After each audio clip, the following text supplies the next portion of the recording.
All right, we're here with, again, It's Time Podcast with Sam Nunez. Goddamn Sam. And Christopher Lopez. You already know, man. So, how y'all day been going? It's been a long day and a great, wonderful day. That's how it's been. Yes, it's still going. Yeah, it's still going. It's still going. It's that Monday, though. I just came from a vacation, so a whole week of vacation, then coming back, and then I'm preparing on this Monday, and my to-do list got 22 things on it now. Whole fresh new page, but I put my to-do list away today. Yeah. Oh, you put it away? I was like, you know what? Today, I'm just going to do this instead of doing this. Yeah. I was putting my today list priority right now, and then today do list later. Yeah. I knocked out the priorities today, so I got 5 done, and that was like the skipping around. Okay, this could be done now, and then the rest gonna trickle on to the rest of the week. But this is kind of like my Thursday, because my Monday is like Friday, Thursday. Everybody checks in, and then the height of my Monday, aka Friday, happens, and then we start slowing down from there. So basically, your Monday is your Friday. Yeah, it's kind of like my Friday. Like, you try to get everything done before you get off. Right. And then you're like, okay, now I can just relax for the next 2 days. But then it turns into like, oh, today's Tuesday, I need something. And then I was black ops that don't exist. Unless we need to talk about something.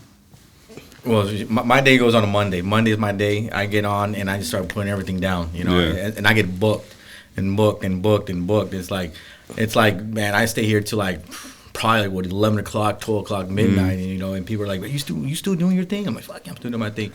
And it's a to-do list, I believe in that list that you must have, especially if you're an entrepreneur, especially if you want to upscale in your level in your life and everything. You need to have that to-do list. If you don't have that list, if somebody tells me, this is what I've learned, people say, it's all in my mind, Sam, I already know what I'm going to do. Like, bro, you don't have it. Mm-hmm. If you don't got that thing written down and you don't know how that to-do list, you're going to forget.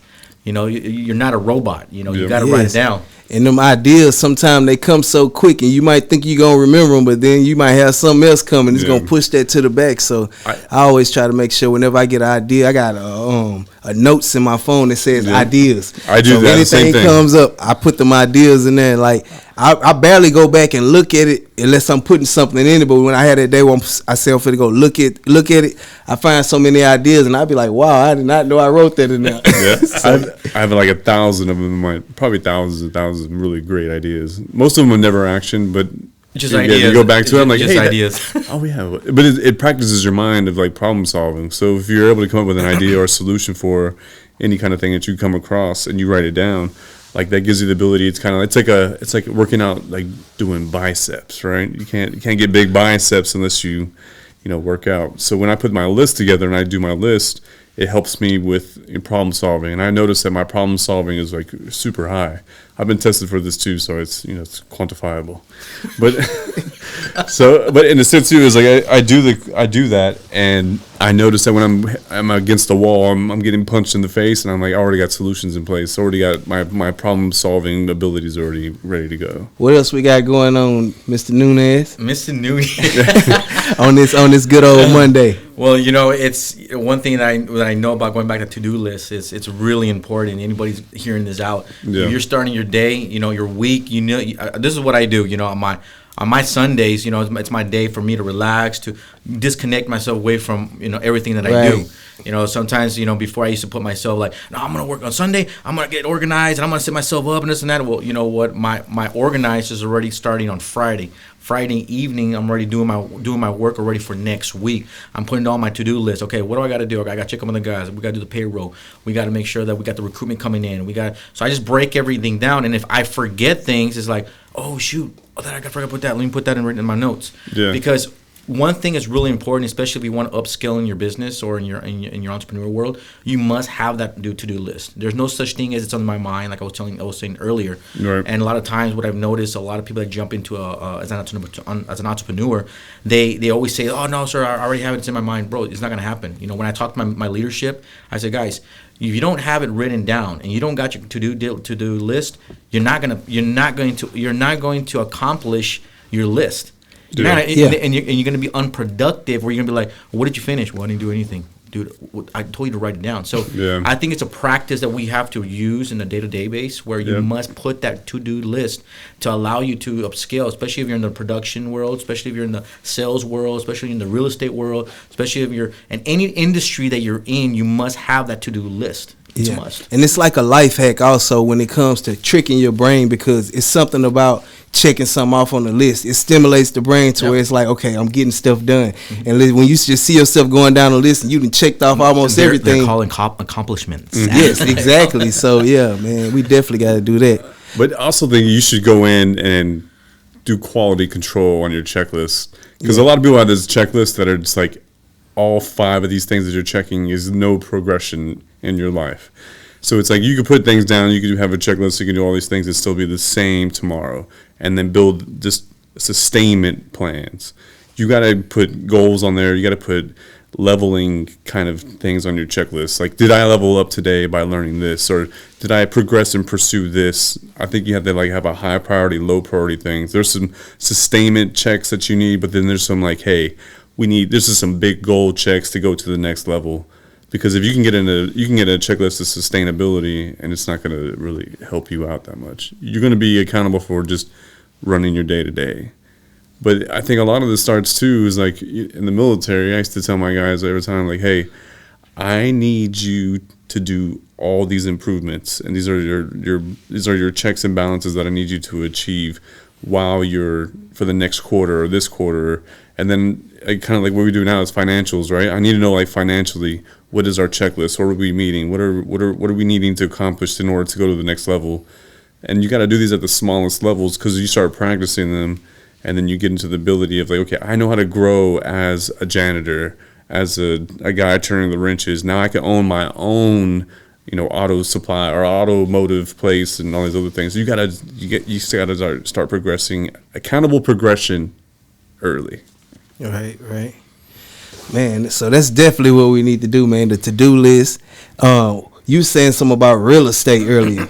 Yeah, so you want to give us some game on this. Give us some insights about real estate. Let's start off the beginning. Like, how do a person get into real estate? I think before we start into like how to get into real estate, this is when I was having this conversation just recently, and I was like, hey, like, how much real estate do you think is in the United States? Like, how much value? Give me a number of what you think real estate wise is in the United States. How much do you think? I wouldn't even know. What is our GDP? What is our GDP? Like, what's the debt? Right? What's the debt at? Like 27 trillion, something like that.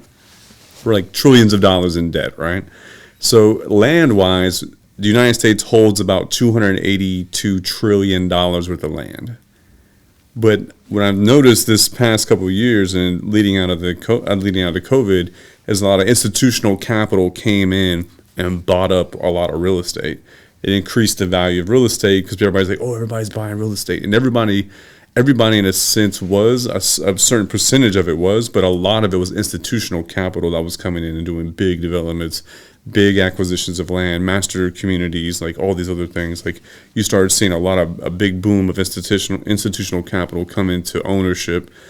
I think we're going to see so many more waves of that coming in to where you see institutional capital come in and buy up big bulks of land.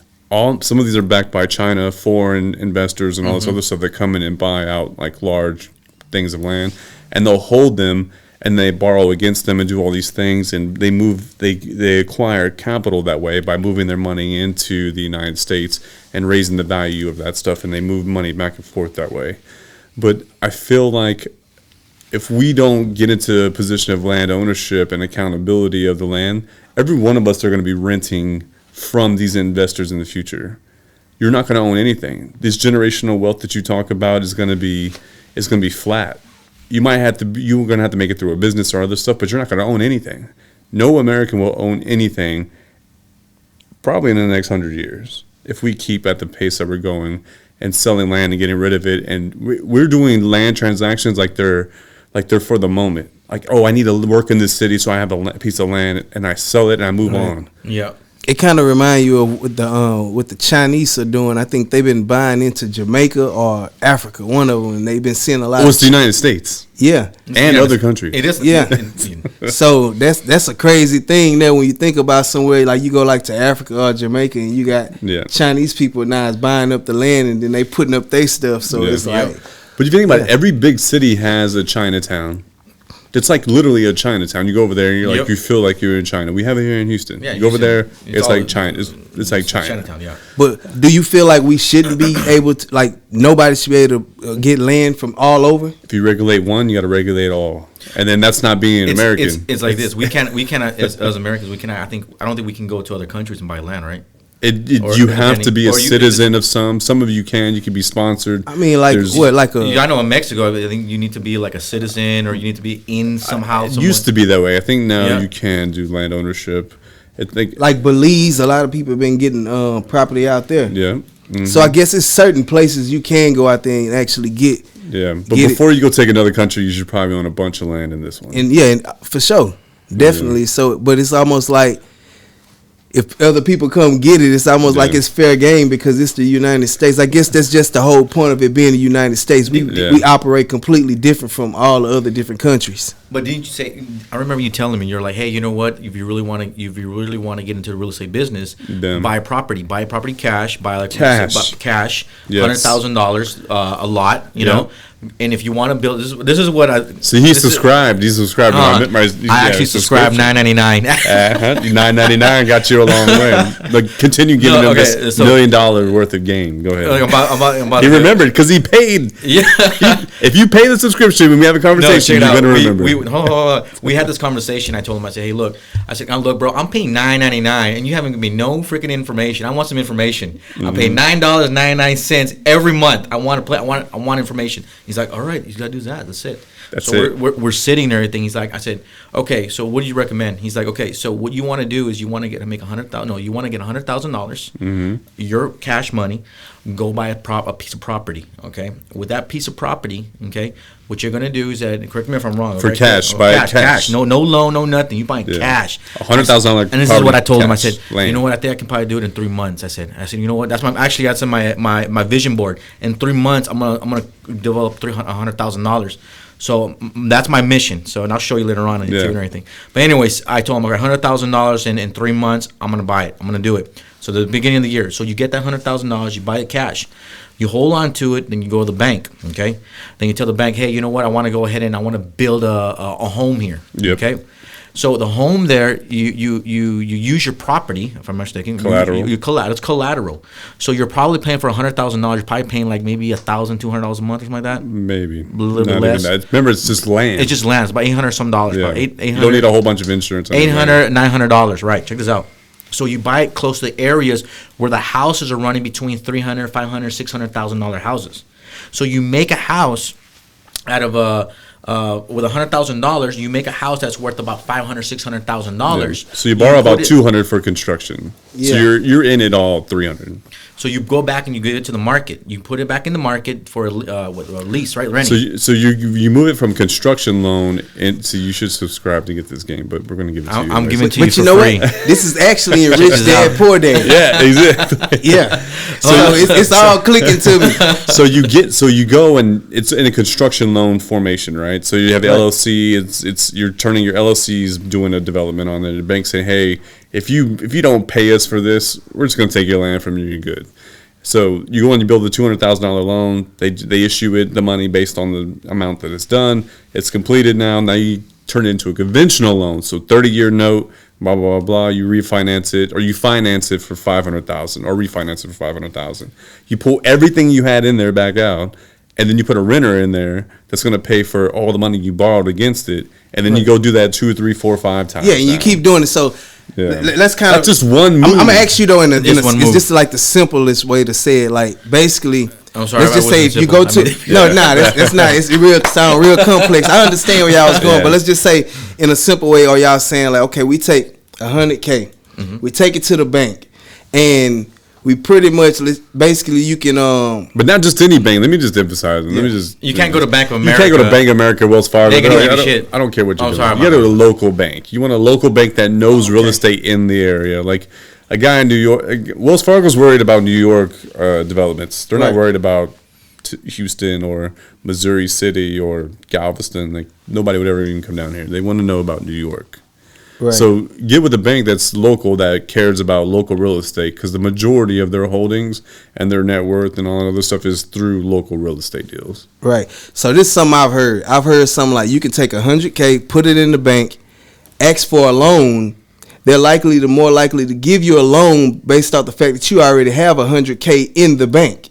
And then you take basically what they're loaning you to go buy the property. Once you buy the property, the same thing you saying is, now I got the property. I probably stay in it, build it up how I need to be, then end up getting out of it. Now I got somebody in there living inside of it and actually paying me rent, and it's paying off the loan that I got from the bank. And like you saying, now I can take my $100K that I had, and now I go put it into another property, and then I can take another loan out, and it's basically just pretty much just spreading the money around. Yeah.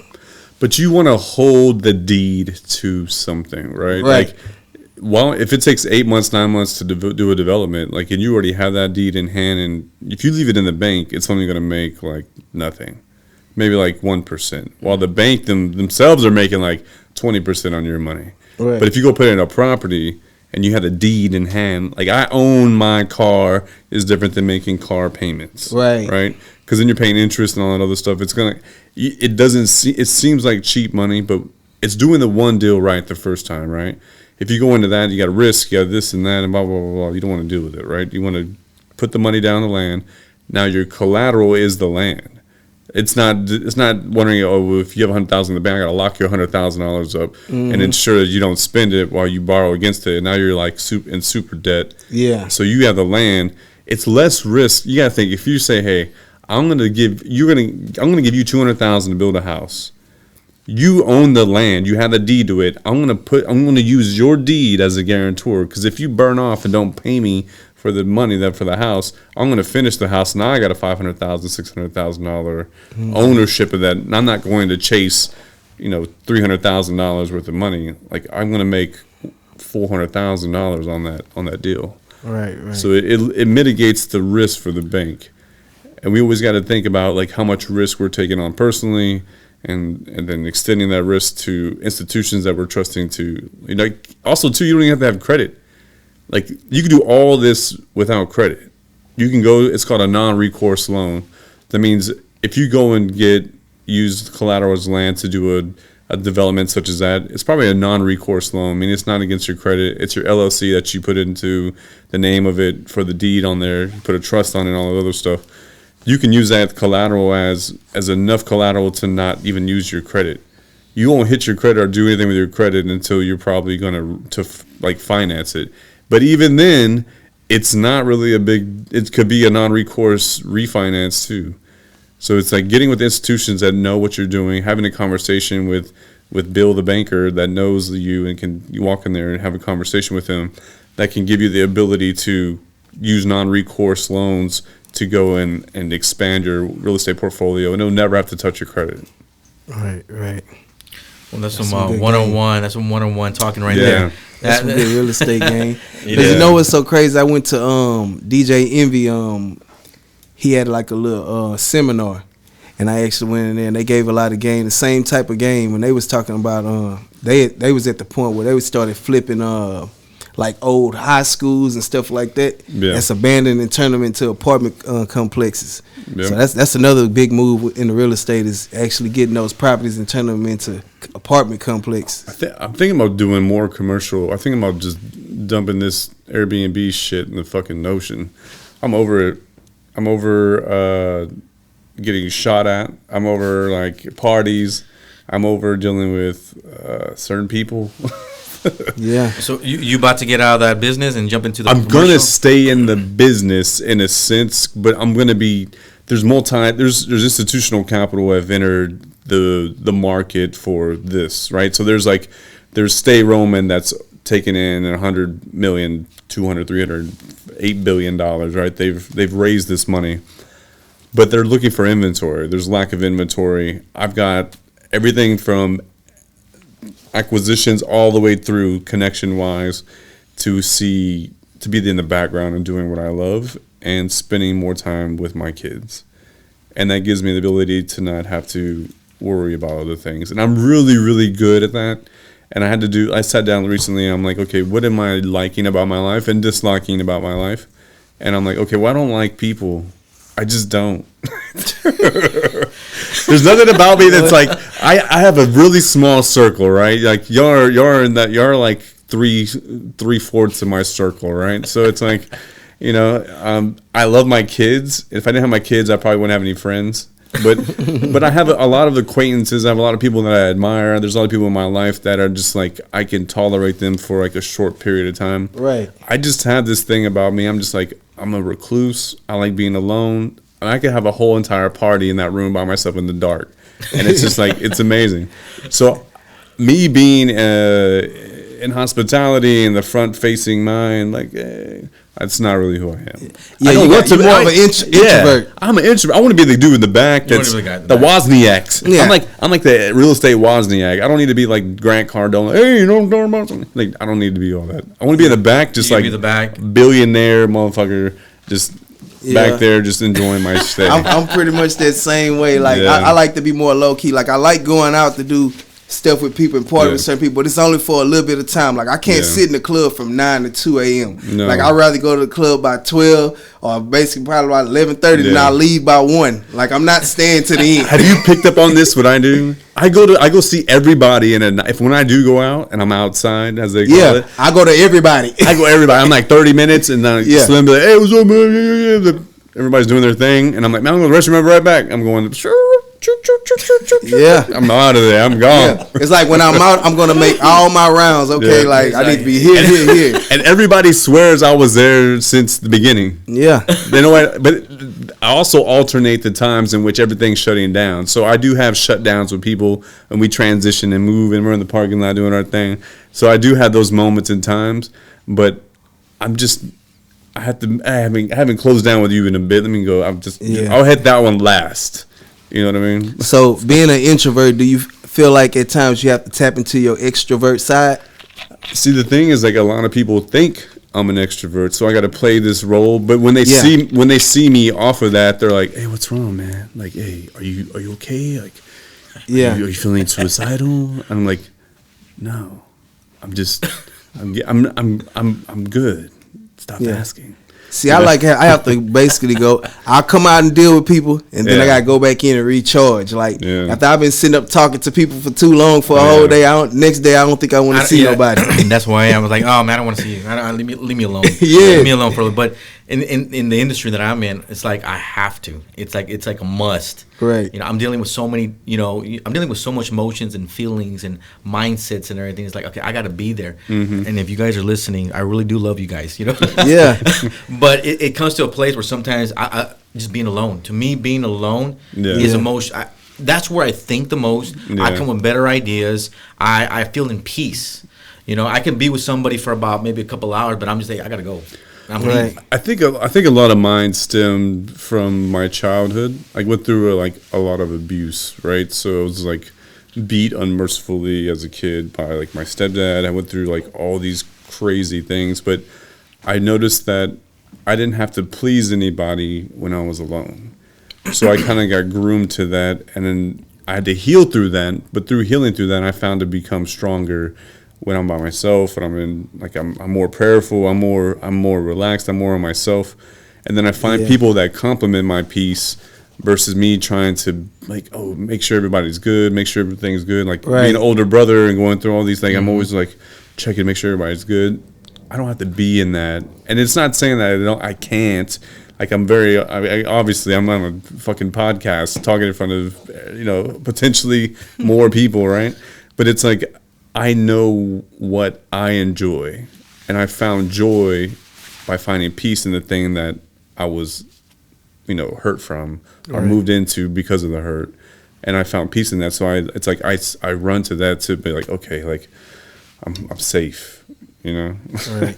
Man, I was as a kid, I was also like to myself a lot. Yeah. Because my mama, she would just buy me all kinds of different things, like the little DJ boards, and I had task cams, so I had like all the studio equipment in my room, so it was like no reason for me to really just go out. But I did go outside, but I also could sit in my room for hours and wouldn't come out because it's just like, I guess it's the introverted thing, but I also noticed that I had to tap into the extroverted side and actually really gain an audience of people, and that comes with the performing and that type of stuff, and actually getting in front of the mic too, because this is not usually my thing unless I'm doing some music or some or DJing, but it's like to be talking, I'm stepping outside of my comfort zone because I usually just be chilling and I'd rather type it. I'm more of I do some tweeting, that type of stuff. Yeah, Sam's not gonna answer the phone. He's gonna be like, "Hey, what's up?" Yeah, text you back.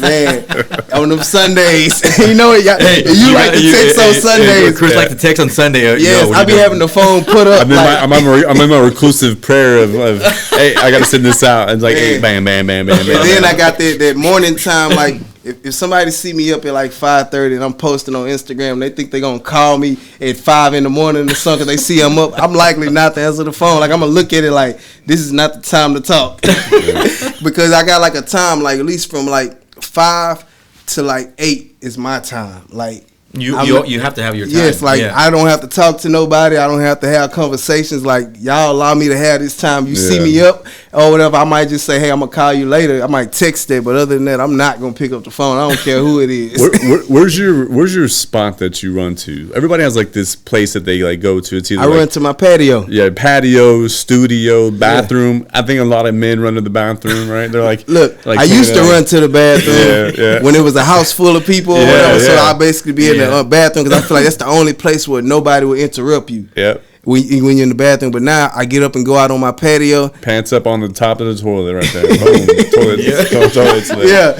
just sitting in there, I ain't doing nothing, just really just reading and all this. So it's like now I go to my patio early in the morning and I just sit there, read, play my jazz music, and it's like I'm in a whole zen moment. Ain't nobody gonna bother me. Everybody sleep. Nobody want to be up this early. My girl, she hate waking up early, so it's like I ain't gotta worry about nobody getting up. Mine's a patio. Patio and driving. I just get in my truck and just drive. Yeah. I drive. I'm a driver. And I drive, dude. I don't know. I just drive. I just drive. I mean, 610, do a couple laps there. I see how fast I can do it. Yeah, then just go interloop, hit 69, do some back and forth. Maybe hit I-10, come back. I don't know. And then people hit me up. Hey, what are you doing? I'm busy right now. Yeah, I'll go look at I'll go look at real estate. Like I just go look at houses. I just randomly just go drive through like River Oaks or just wherever. I'll just start looking on Zillow and all the places and start driving around and just everybody's where are you at? I'm working. Yeah, man. My form of it, music and real estate. Real estate and driving. But yeah, man. So we've come to the end of this episode, man. We are. So like again, it's. What to-do list is a must have a to-do list. You got to have a to-do list before you even want to even look at real estate because that to-do list is going to get you that 100,000. Exactly. And that to-do list is very, really important. If you don't have that to-do list, especially a vision board too, and know exactly where you want to accomplish within 3 months, 6 months, 9 months, 12 months. I need to do the vision board. You keep saying it. I need to go do a vision board. I want to copy you. You do that vision board. Yeah. You accomplish. Like I told you. Look, remember what I'm telling you. I need to subscribe. I'm $100,000. Yeah, in 3 months. We got it. We already got it. I'm in my zone. I'm in my zone right now. It's timestamp. Vision board already, man. And you got to put it in there. So hey, it's time podcast, man. We out.